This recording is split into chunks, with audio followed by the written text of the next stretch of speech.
We will now start our second panel.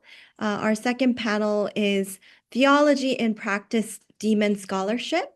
Our first presenter is Raquel Farmer-Richardson, who will be presenting on The Reclaimed Girl, a Sankofa hermeneutic of the Black Madonna and the somatic liberation of the African diaspora. We warmly welcome Raquel. Thank you. Greetings, everyone. Today, I am inviting you into a space of sacred retrieval. In the Akan tradition of Ghana, we find the principle of Sankofa. It is symbolized by a bird. Her feet face forward, but her head and neck reach back to retrieve a precious egg. Sankofa thus represents the need to reflect on the past to build a successful future. This brief presentation is my own act of Sankofa. I am reaching back through layers of colonial theology, through the soot of generational trauma, to fetch something that has always belonged to me, the inherent divinity of the Black girl child. I have been in conversation with and stand on the shoulders of scholarly giants, some of whom have transitioned and others who I sit at the feet of every day.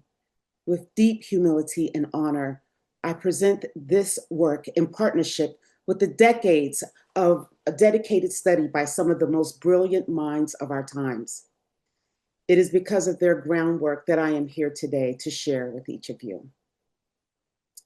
My project posits that the Black Madonna is the primordial ancestral archetype of the divine. I argue that the intentional retrieval of this dark mother is not just an academic exercise, but an exercise in resonance and recognition of the Black Madonna.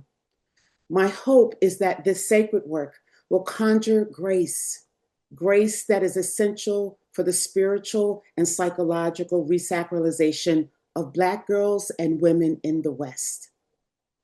I am lifting the collective consciousness of the Black church, clergy, and religious educators of the Black community from the colonial category of wretch to the ontological reality of sacred. I am bringing recognition to the Black Madonna because something deep within my own body has been calling me since childhood to remember who I am, to remember my body to the earth of Africa through music and movement, and in order to walk into a reimagined future for all Black bodies and other marginalized groups. To look forward, however, we must look back at the beginning of the human story. Lucia Chiavola Birnbaum notes that while the scholarly world largely accepts the African origins of humanity, there is a broader systemic resistance to accepting a dark African woman as the oldest mother we know. The historical record is clear. The genetic evidence, along with mitochondrial DNA, confirms the origins of humanity in Africa, dating back tens of thousands of years.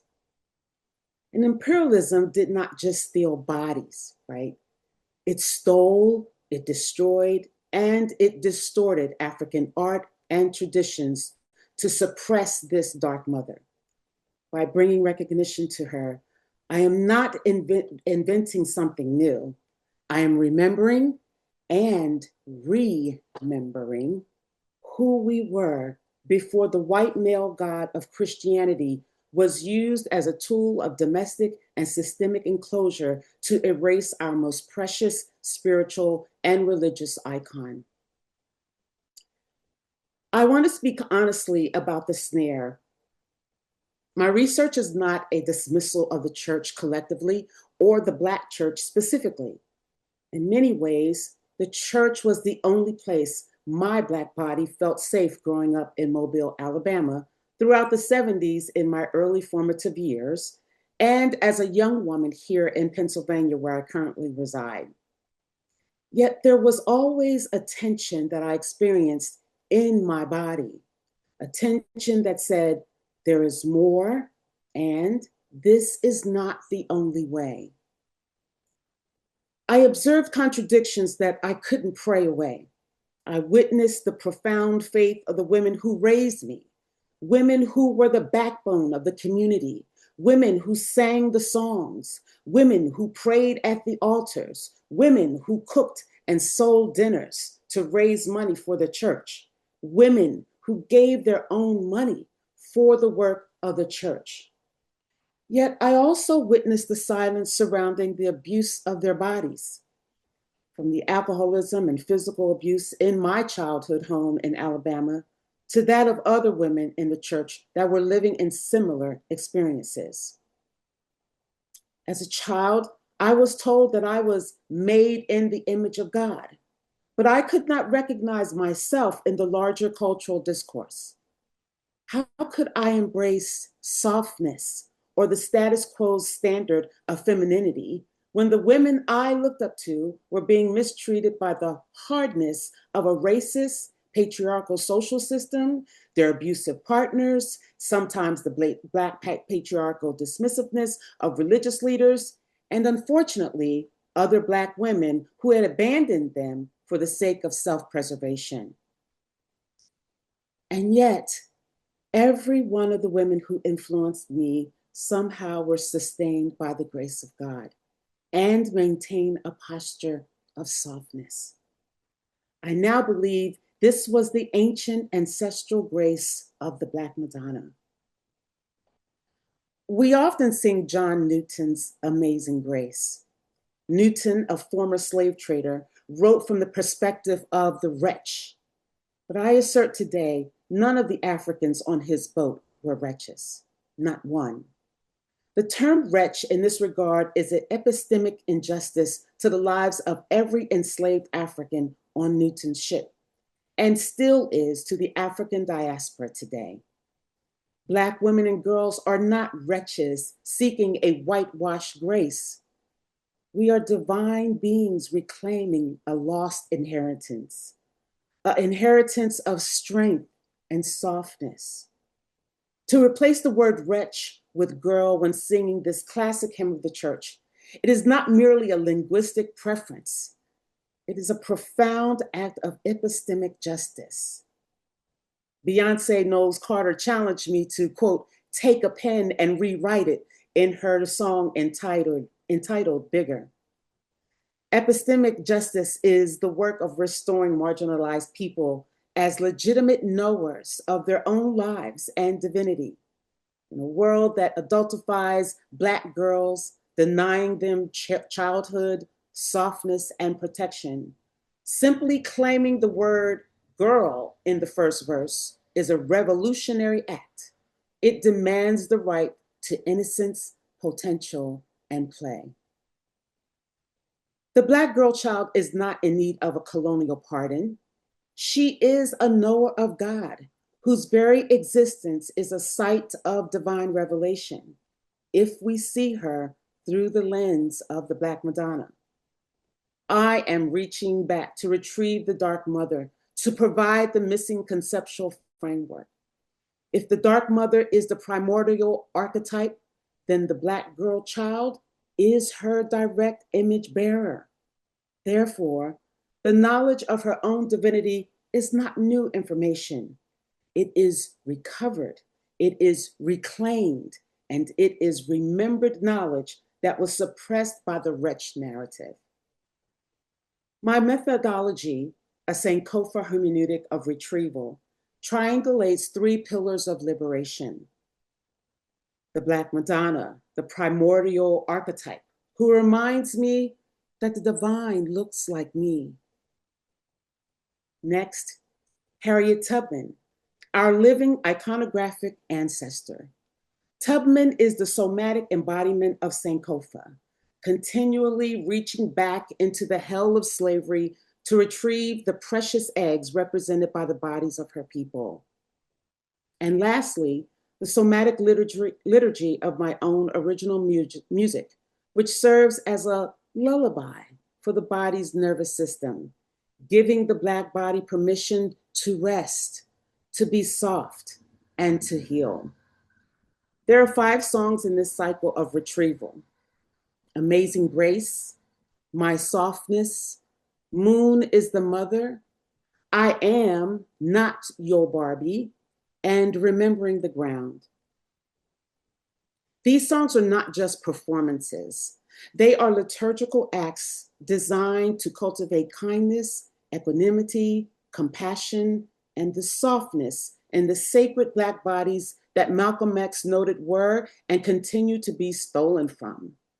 The Black women, he said, were, and I quote, the most disrespected, unprotected, and neglected group in America. This research is for the precious egg of the Black girl child, for her innocence, for her right to play, and for her to imagine. It is for the woman who is tired of being strong and is ready to become softness while also recognized as sacred. I am fetching what was suppressed. My head and neck are reaching back to Africa. My feet are facing forward, but I'm not leaving my divinity behind. And our great dark mother is guiding me all of the way. Thank you for your generosity in sharing in your time. Thank you, Raquel, for your paper. Now I would like to introduce our next presenter, Reverend MacArthur H. Flournoy, who will be presenting on Healer, Ancestor, and Liberator, an African feminist, womanist, and Black theologies in conversation for liberation. We welcome you, Reverend MacArthur. Good morning. Thank you for the opportunity to present this morning. All right, here we go. The framing thesis. This paper argues that African theological ethics, read through the dual lenses of enculturation and African feminist theology, generates distinctive Christological and soteriological claims that 1, refigures Jesus as proto-ancestor, healer, and liberator. 2, construes salvation as the restoration of communal harmony and the dismantling of intersecting oppressions. And 3, relocate the site of doctrinal authority within African women's experiences, oral traditions, and communal ritual practices. Building on Roberta's experience, oral traditions, and communal ritual practices. Building on Roberta's constructive enculturation of core doctrine, Bourgeois' communal ethic and palaver method, Dubé's post-colonial feminist hermeneutic, West disruptive social ethics attentive to racism and gender violence, and Luchambeau's just peace and political theology interventions. This paper contends that African theological ethics yields a relational soteriology and a contextually embodied Christology for the global church. All theology is contextual. Geography, language, ritual, oral tradition, relational personhood, and communal belonging contour how doctrine is received, brewed, and practiced. To abstract theology from lived context is not only a methodological area, it risks violence against communities whose histories and wisdom are silenced. African theologians have made this point with force, insisting that Christian doctrine must be brewed with local symbols, languages, and ritual imaginaries. Roberta's theology brewed in an African pot is emblematic. The core loci, God, Trinity, creation, sin and grace, Christ, church, Mary, the saints, enculturation, spirituality are retold through Achebe's inflected stories and proverbs, moving from abstract dogma to practiced wisdom. At the same time, African women theologians, exemplified by Mercy Amba Odioye and the Circle of Concerned African Women Theologians, warned that enculturation without gender critique reinscribes patriarchy. Culture is a contested terrain where women's bodies and voices are too often marginalized. Thus, African feminist theology interrogates culture even as it retrieves it. In this frame, Christology and soteriology must be both culturally African and gender just. African reverence for ancestor provides a critical analog for Christ's mediating role. A Robertist treatment of the communion of saints and enculturation makes space for ancestral memory within Christian belonging, while insisting on Christ's unique mediation. In conversation with the pioneering African Christology of Charles Nyamiti, who articulates that Christ as brother ancestor, the language of the ancestor becomes a bridging concept. Christ fulfills and transforms functions of guidance, protection, and communal cohesion. Bugeaud's emphasis on anamnesis, communal remembrance, deepens this paradigm. Christ is the principal memory of divine solidarity, summoning reconciled relations.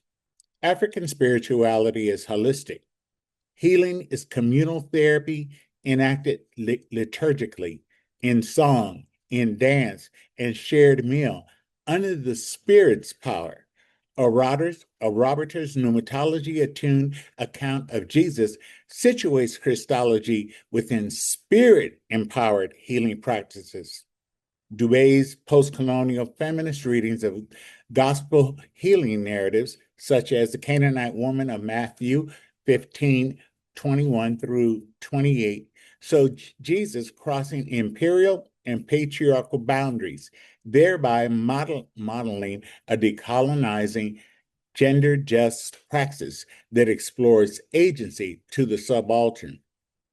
African liberation theologians link Christ's mission to the prophetic resistance against poverty, sexual violence, and racism. West disruptive Christian ethics presses churches to center the lives of Black women in ethical reflection, confronting racism, welfare policy, liturgy, and leadership within a liberative Christological lens. In the U.S. context, Cohn's The Cross and the Lynching Tree clarifies the cruciform shape of liberation. The lynching tree unmasks the cross of God's solidarity with the crucified peoples of history, challenging white supremacy's theological evasions. Luchambeau extends this liberative Christology into political vocation, arguing that women's participation is a risen agency mandated by the confession of the resurrected Christ. African ethics construes sin as a disruption of communal harmony and salvation as its repair. A Robert frames sin and grace through proverb and village imagery. Eucharist appears as a communal feast that enacts social healing. Bugeaud operationalized via the palaver method, public, narrative-rich discernment aimed at consensus, memory keeping, and repair. Complementarily, Magessa's moral anthropology clarifies that African moral traditions aim at the flourishing of life, the vital force in community, an orientation that dovetails with relational soteriology. African feminist theology insisted no proclamation of salvation is credible without gender justice. Dubé exposes the collusion of imperial and patriarchal readings, calling for a decolonizing soteriology that heals colonial wounds and indigenous gender hierarchies. Odioye and the Circle make culture a site of struggle. Only practices that uphold women's dignity are theologically admissible. West's method grounds soteriology in concrete testimonies of violation, ecclesial repentance, and institutional conversion, disrupting liturgy and policy for the sake of survivors. For Luchambeau, women's political leadership, the prevention and redress of gendered violence, and ecologic responsibility are soteriological signs, embodied evidence of resurrection power in history. Her just peace ethics integrates Catholic social thought with African feminist analysis and on-the-ground work in contexts where rape has been deployed as a weapon of war. In summary, African theological ethics, shaped by the twin lenses of enculturation and African feminist theology, shows the Christian doctrine is always formed within the lived, cultural, gendered, and communal realities. In this framework, Christ is reimagined as proto-ancestor, healer, and liberator, drawing on Arabater, Enyamiti, Bugeaud, Dubé, West, Luchambeau, and other ground mediation in kinship, healing in spirit-filled ritual, and liberation in resistance to racism, patriarchy, and political exclusion. Salvation becomes a relational project of restored harmony, justice, and participatory agency, while ecclesial palaver reframes doctrine as a public, feminist, inclusive process shaped by women's stories and communal wisdom. This vision contributes to a renewed Catholicity in which Bediako's culture entangled identity and Oduyoye's circle praxis reveals universality as a dialogue among many theologies gathered at a shared table. Thank you for allowing me to present. Thank you, Reverend MacArthur. I appreciate you. Now we would like to have our next presenter, John Wright, who will be presenting on the impact of misogyny on the role of Black women in the Black church leadership. We warmly welcome you, John. Black churches cast long shadows. This paper will explore disparities in the roles of Black women in Black church leadership and the role played by misogyny in those outcomes. I'll look at definitions and what is meant when the word misogyny is used. In addition, I'll explore some ways that misogyny infiltrates and influences Black church culture. In doing so, I'll show how the role of Black women in Black church leadership is shaped, limited, and delegitimized by misogynistic belief systems rooted in both policy and praxis. For the purpose of this paper, I will define misogyny as the combined forces of hatred toward women and systematic patriarchal, sexist ideological structures formulated and enforced by men that inhibit the societal mobility of women. While this definition is not absolute, it will suffice for the purpose of this project. Gail Akakis writes, "For decades, the word sexism seemed sufficient in describing the demeaning treatment of females. Sexism can be subtle, such as a man over-talking a woman during a business meeting. In contrast, the word misogyny is a much stronger word than sexism because it's simply defined as hatred of women. Misogyny implies an overt and violent aspect. Demora Haywood's The Disparities in Treatment of African American Women in the Southern Black Baptist Church was instructive. Haywood goes out of her way to make sure that the reader understands that she has respect for the history of the Black people and the Black church. She's questioning the disparities in the treatment of women under the power structure. However, she seems to believe or suggests that it is not the church's fault. She quotes Dr. Henry Louis Gates Jr. Gender inequality has been an open wound for the Black church since its inception. Change has been slow, but there is movement. She tries to support this position by moving forward with Gates. Black women were the driving force that kept the Southern Black Baptist Church going. Although the Black church isn't that accepting of women in leadership positions, African American women have made great strides towards spreading the word of God. The question that comes to mind immediately is why? Why the open wound? Why the slow movement? Why were the great strides made by women not more obvious, out front, and accessible? Why could women not make those strides from the front rather than have them be some sort of footnote or aside? I see Haywood looking for a way to excuse this behavior of the church. In Roles of Church and Community Mothers, Cheryl Townsend Gilkes explains that although the Black church lacks Black women in leadership roles, older Black women were revered as mothers, women who were important for moral guidance. Haywood discusses how Black women always held leadership roles in African tribes without helping the reader to see how and why those traditions have been lost on the modern Black church. The article ties many of the beliefs about women's roles to interpretations of biblical texts, whether it be something that Eve was supposed to have done in the garden, Paul's suggestion that women should be silent, or any other of the many conservatively influenced readings of religious texts. Haywood believes that feminist and womanist theory is at least a path forward. The third and final stage in feminist theology takes the form of tentative efforts to reestablish theology after feminist critique and considerations of alternative traditions. I'm troubled by what Haywood found. Moreover, I'm concerned about what people who know oppression firsthand might try to do in the name of a personal, patriarchal, religious worldview. Haywood's method was limited, as noted. Nonetheless, we must give her credit for the effort.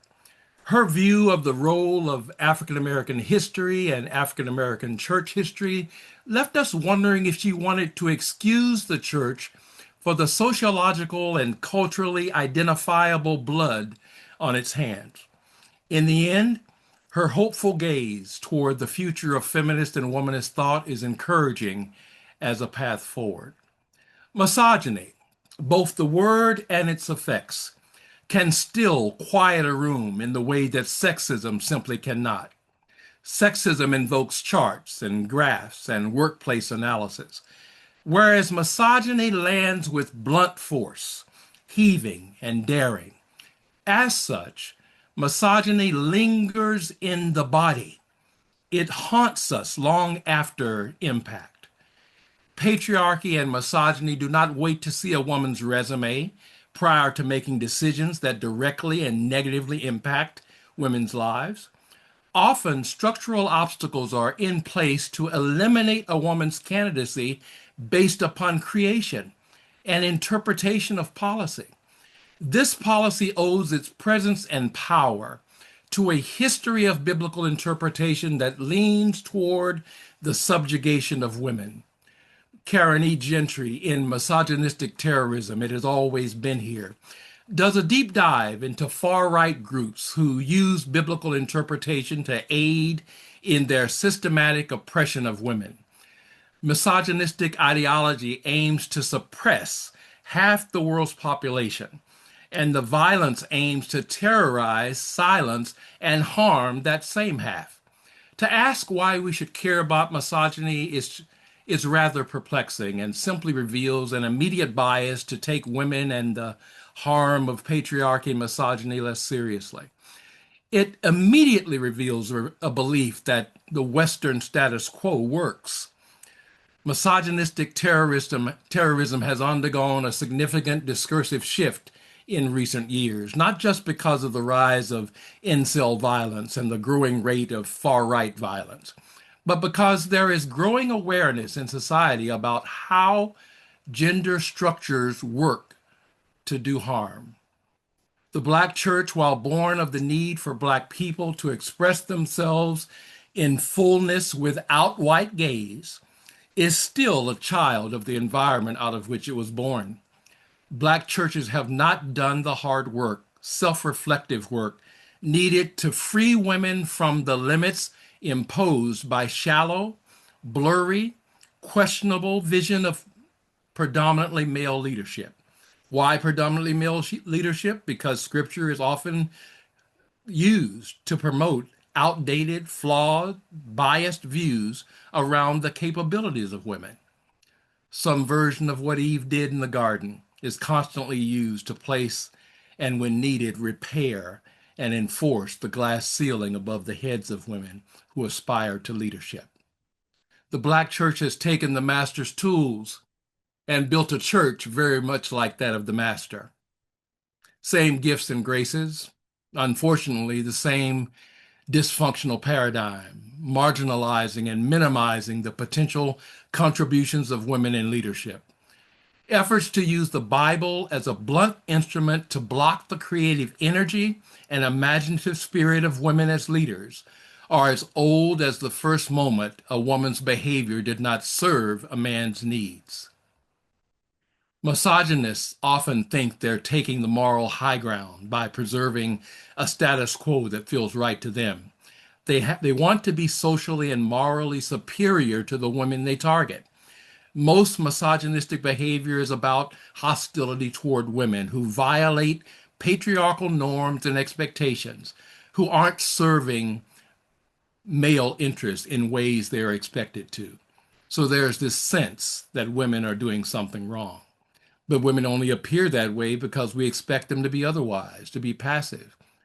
I've offered here a way of understanding how misogyny joins forces with patriarchy to castrate women who give birth to dreams of leadership in Black churches. I've made it clear that misogyny is not as simple as hatred of women. It is significantly more complex.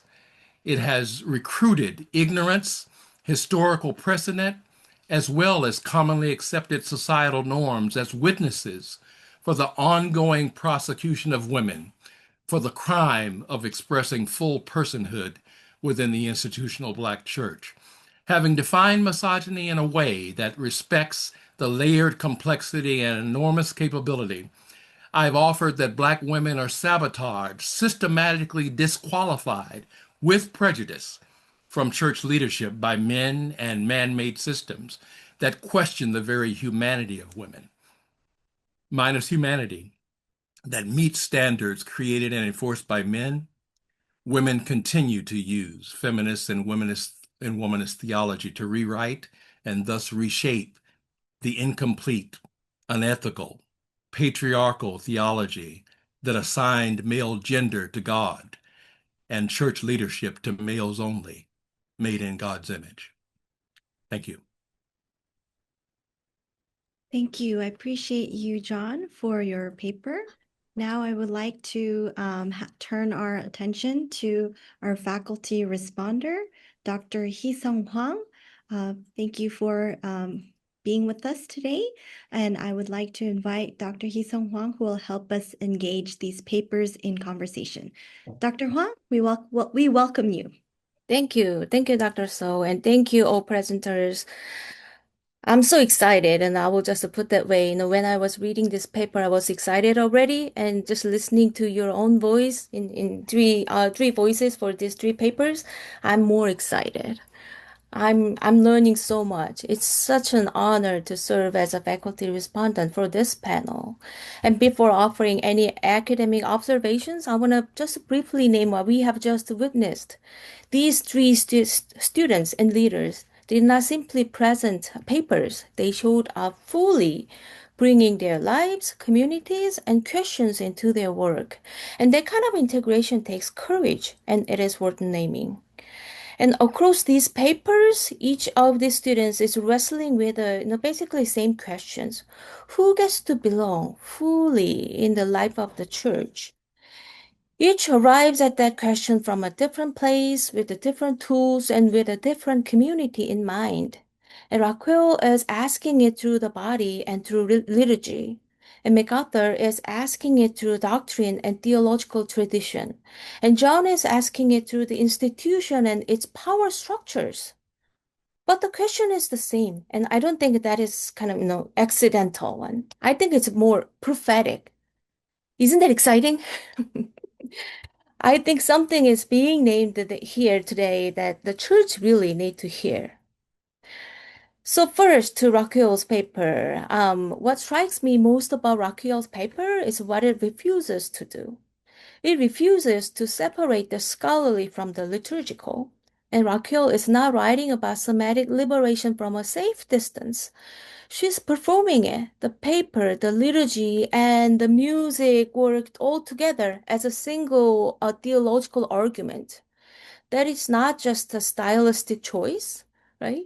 And that is a methodological commitment. And it takes a real courage to bring it into an academic setting and where those boundaries are usually kept very firm. And I want to pause on that for the moment. And because I think it's easy to underestimate what she is doing methodologically. In most academic theology, the argument and the form are kept separate. You make the claim and then you support it with sources, but Raquel is saying that the form itself is the claim. The liturgy is not just illustrating the argument. The liturgy is the argument. And that is a genuinely creative and rigorous methodological move. And what is also striking is how seriously this work takes the body, not as metaphor, but as sight, the nervous system, memory, trauma, and rest, and so on are not secondary to theology here. They are where theology actually happens. So the work of healing is not an application of theology. It is part of its construction. The Sankofa framework, it's both clear and elegant. The rewrite of Amazing Grace is not just a creative gesture. It is, as she rightly calls it, an act of epistemic justice. One word changed, and the entire theological logic of the song shifts. And that is a serious theological move, and it is grounded in serious scholarship across the historical archaeology, somatic trauma theory, and the full tradition of womanist ethics. So that move invites us a deeper question for all of us. Who has had the power to name what we are? And what happens when that naming is reclaimed? What this work ultimately offers is not just a critique, but reorientation, as Raquel's word, remembering and remembering. So reorientation, in my word, a way of seeing the self, the body, and the divine differently. And that is not only intellectually significant, it is spiritually and theologically important. And to the MacArthur's paper, what struck me first about MacArthur's paper is its ambition. Woo. To take the most central doctrines of the Christian faith and reread them through the dual lenses of African enculturation and African feminist theology, and while holding serious conversations with what, 5 major theologians all at once? That's not a small task. And yet the paper holds together. And that is itself an achievement worth noting. And the three-part Christological frame is not just a catchy structure. Each term does real theological work. And what I appreciate is that MacArthur does not simply line up 3 titles and call it a Christology. He shows how each one emerges from a specific theological tradition and addresses a specific human need and carries a specific implication for how communities live and worship. And that kind of careful construction is what distinguishes a serious theological argument from a list of interesting ideas. And what I appreciate most, though, is also the move where MacArthur insists that the Palaver tradition must itself be transformed by feminist critique. That is not a throwaway observation. That is a costly observation because it means he's willing to name a limitation within a tradition he clearly loves and respects. And he's not dismissing that tradition. He is saying that this is valuable and it is incomplete. And that kind of internal critique is a sign of a genuine scholarly maturity. And honestly, it is a model for how all of us should engage a tradition we inherit. And in that sense, it raises a question I think all of us in this room need to sit with. What would our theology look like if we had always taken those sources seriously? And what has been left out of our theological imagination because we did not? This paper lays a foundation that could support a much larger project. So I hope it continues to develop. Please, MacArthur, please continue. To not doctors, John's paper. John's paper is the most direct of the three, and I mean that as a compliment. It looks the problem in the face and does not look away. And there is a kind of clarity in this paper that I find refreshing because a problem it is describing is one that many people in many churches already know but rarely say out loud in an academic setting.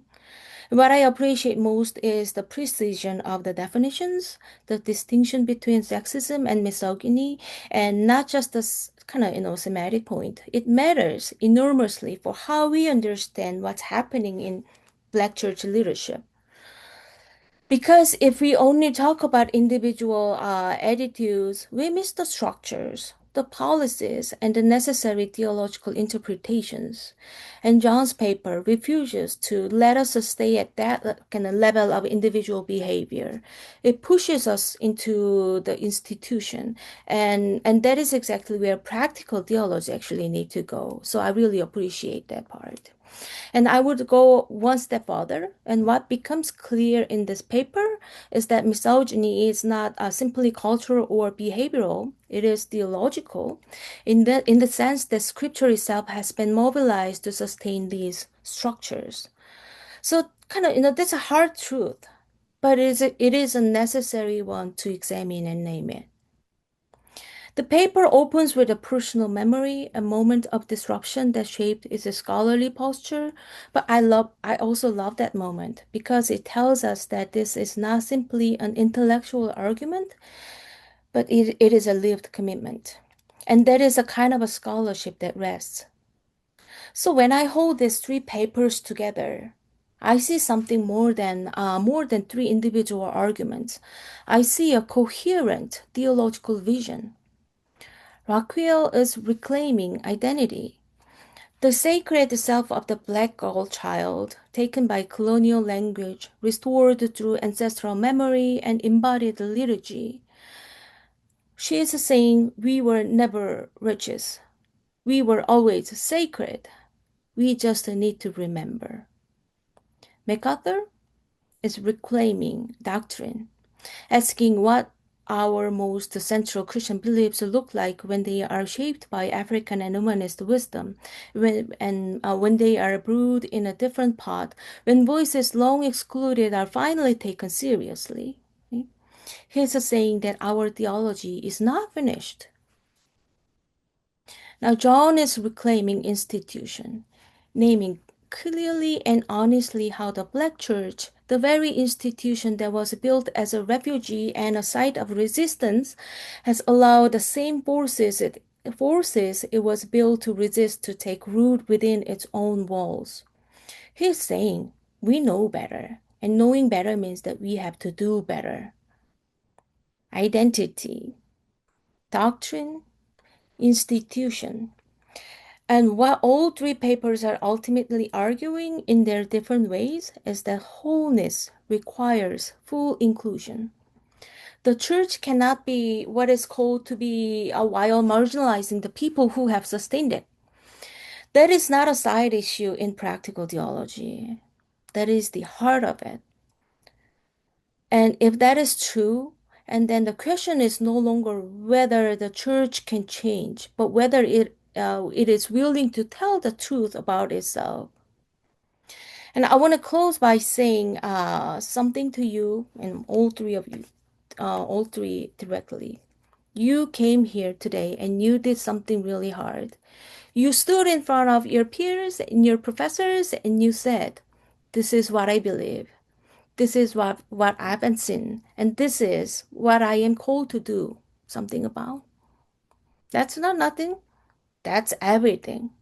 And the academy is richer for it, and the church is richer for it. And I'm genuinely grateful to have been in this room with you. Just last comment. Through this three presentations, I've also learned a great deal. To be honest, great deal about the Black Church, its history, theology, and leadership, and so on. Right? And grateful for this meaningful learning experience for me as well, which has been also expanded my own horizons. So if you all plan to continue this conversation, obviously we need whole day. I mean, not an hour or so. We need whole day or more, right? So if you plan to continue this conversation together at some point, please let me know. I would love to join you at that table. Thank you. Thank you. Thank you. Thank you, Dr. Hwang. I appreciate your response. We now open the space for conversation. The Q&A portion is now open. We have changed our method. You are welcome to share your questions or comments directly in the chat. And also, just one very minor disclaimer. Due to time constraints, the faculty facilitator will guide the flow of the conversation and may prioritize certain questions. But please feel free to leave your questions and comments on chat. Thank you. Woohoo! So here we are. We have only about 10 minutes or so. So I'd like to just dive into our conversation and ask some questions. Well, I have some questions, and we have one from the floor, coming from Dr. China Mary Young Cook, for John Wright. So we will get to that. But before going into it, I'd like to have an open question for all three. So, whenever you feel, and whoever feel free to go first, you can answer. So, my opening question is across your work, you each engage theology in ways that are closely tied to your lived experience, community, and practice. So I'm kind of curious, where do you see the greatest tension between your theological vision and the realities of the communities you are working within? And how do you navigate that tension without either compromising your vision or losing connection with the community? Whew. Anybody want to answer first? Well, I appreciate the muscularity of the question. It's a big one. I don't know that my best answer in real time is that I don't know that I do. Am able to do what you just described. I am often stuck in a place where science and research and what I would describe as rigor matter to me. And often I'm reminded when I leave the silence where that often takes place, or the silo where that often takes place, and go back into the church and back into the community and back into my own family's homes, I find that that stuff I'm doing over there doesn't matter as much to them. And so what I find is a kind of a chasm in the middle. If I believe that what I just described in my presentation to be true, there is a gap between me and the people who look like me who go to some of those same churches. They either don't agree with me about this being problematic or don't have the language, much like me, to describe it, or something else is happening. And I rather believe that to be the case, that there is just to deal with what I was trying to describe would require a kind of lifting up of sexuality in my community and power, and getting folks to deal with the problematics there, sex and power in Black church, how Black men, how we have abused women and harmed women, not just pressed down their ability to be in leadership positions, but the stories I could tell, we could tell of what I have seen happen in our churches. And I don't think it's exclusive, by the way, to Black churches. But I just think there's a gap there in whether or not we're able to sort of talk openly and honestly about power and sex, and see whether or not in that honesty we find some common ground, that the result of which would be women no longer having to live under this kind of problematic. Even as I see women coming from the borders, coming from the boundaries into the mainstream of Black church leadership, they do so under a male gaze, if I can use the same language that works in racism structure. There's a gaze there that they do so under a certain kind of negativity that is always present. And it's unfair, it's unfortunate, and in my view, unforgivable. Yeah, I think I want to add that I experienced grief around this particular subject because in my research, I feel like the Black church and the Black community collectively is so or has been so deeply conditioned by white supremacy that it may be impossible for them to even embrace this research. And I struggle with that as I do this work. I completely agree with John that there is a chasm. I feel it. I have pulled away from and pulled my energy back away from the Black church for this time of research for the purpose of being able to truly tap in and really have an understanding of my ancestral intelligence that I am reclaiming. I think for so many in my family, when I think about Black bodies and bodies of Black women that have been abused in my personal family, there was no justice for any of them, for the rapes that they endured, for the children that they birthed from those rapes. No one was ever held accountable for any of that. And so this research around the Black Madonna may be troubling for the Black community because they have been so deeply conditioned to this, how do I want to say, celebrity Jesus and the white male God, if you understand what I'm trying to say there. So it's a point of grief for me because I feel like this work may leave behind my people. And Harriet Tubman, the weight of her witness, the gravity of her witness as a Sankofic figure who went back into slavery and grabbed these, led these people to freedom. For me, the mission is to do the same, but to prioritize the icon of the Black Madonna or the Dark Mother. But I'm afraid my people won't be able to hear me or see me or feel it because their conditioning is so in depth.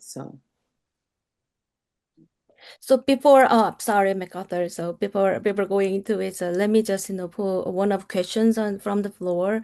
So as Raquel was talking about, I think we can also connect this question from Dr. China Mary Young Cook. So for Raquel, in what ways can remembering through the body, story, and spirit disrupt the systemic historical narratives that have dismembered Black identity and instead guide us toward re-sacralization, reimagination, and a return to African-centered wholeness? Mm. I really love that question because that is the nexus of what compelled me to take on this scholarship is two things that stand out in my thinking. One is that the church and the theology that I have been experiencing for the last 34 years came to an end for me. It reached a final point where I felt there has to be more. I know there is more. I could feel the Holy speak to me and say, go and search. Be willing to get out of the boat and search for something. And I look to Africa because the second basis of my work has to do with anamnesis, remembering. And I could hear and For some, this may not resonate. I could hear my ancestors say to me, you know this way.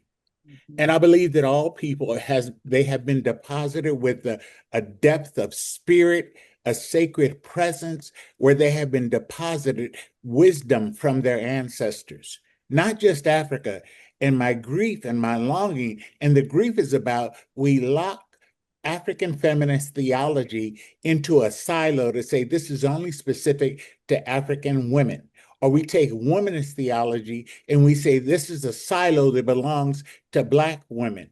Or we take queer theology, this is only theology that is applicable to LGBTQIA folks. And I think the miss is that in African feminist theology, womanist theology, Black theology lies a way forward to reimagine the holy, to reimagine our identity, to see ourselves as sacred beings where the holy has deposited itself within us. And so the veneration of our ancestors in the Christian context, that great cloud of witness, bears witness to who we are, to exactly what Raquel and John were talking about. That this is not specifically about women. Some people may find it strange that myself as a Black gay man would look at African feminist theology. How could I not? Looking for a solution, looking for answers, looking for depth, looking for the mystery, the sacred.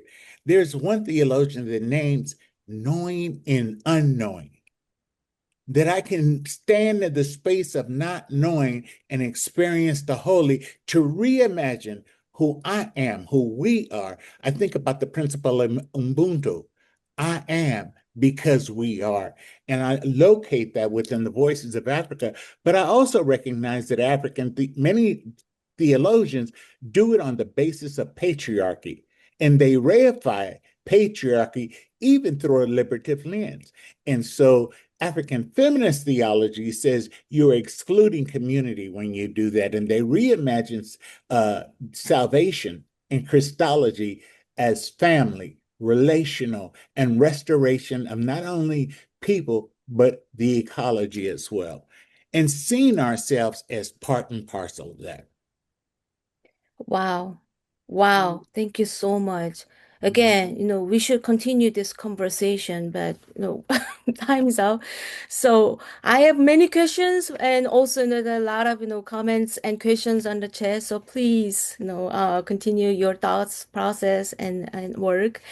Again, before I close it, I want to thank each of you for your work today. And what you shared was not just only thoughtful and rigorous work, but also very grounded and courageous work. I love this energy. And you invited us to engage theology more honestly and more attentively, right? So it's clear that this is not just an academic work, but it's already shaping meaningful conversations even beyond this room. So we are grateful to have learned from you. Thank you. Thank you all. Thank you, Dr. Hwang, and also Raquel, John, and Reverend MacArthur. Thank you very much. We will now move into our lunch break. As we do, we'll be playing Raquel Farmer-Richardson's piece, My Softness, as an invitation to pause, listen, and receive. And we will resume with our remaining program at 12:05. Thank you. Have a good lunch break.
boys still build on.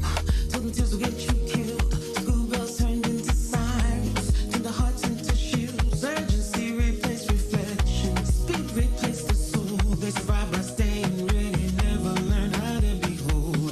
And we learned grief while we were nursing. Learned forgiveness while we cooked. Became scholars of our own pain. Cause no one else would look. They say be patient, understand. Like patience is a cure. But what happens to the daughters when protection's just a word? And my softness is not weakness. It's ancestral intelligence. I carried memory and God with no acknowledgement. If community costs my breath, that ain't community. No, I don't need to be harder. I need reciprocity. Sometimes my son takes care of me, and sometimes the dead speak clearer than the living. Grandmama say, bury the hatchet, not to forget, but to stop bleeding into tomorrow. But I keep asking, where are you when healing calls your name? Not where you were hurt, but where you're willing to change. There are men who love with death, who choose the word unseen. They swim against the current just to feel what love can mean. They don't fear a woman's softness, don't mistake it for demand. They know love is a practice, not a performance for a man. But they're rare cause the world don't clap when you heal instead of run. Still I believe in tenderness that don't leave your body undone. Our softness is not the problem, it's the inheritance. It's how we made it through the fire, with our spirits still intact. We deserve a love that feels like breath, not a debt we have to pay. We're not martyrs for survival. We are whole and here to stay. So I choose truth without cruelty, boundaries without shame. I choose women who hold each other and don't disappear for belonging. I ask you gently, firmly, where are you willing to heal? Because my softness deserves to be held.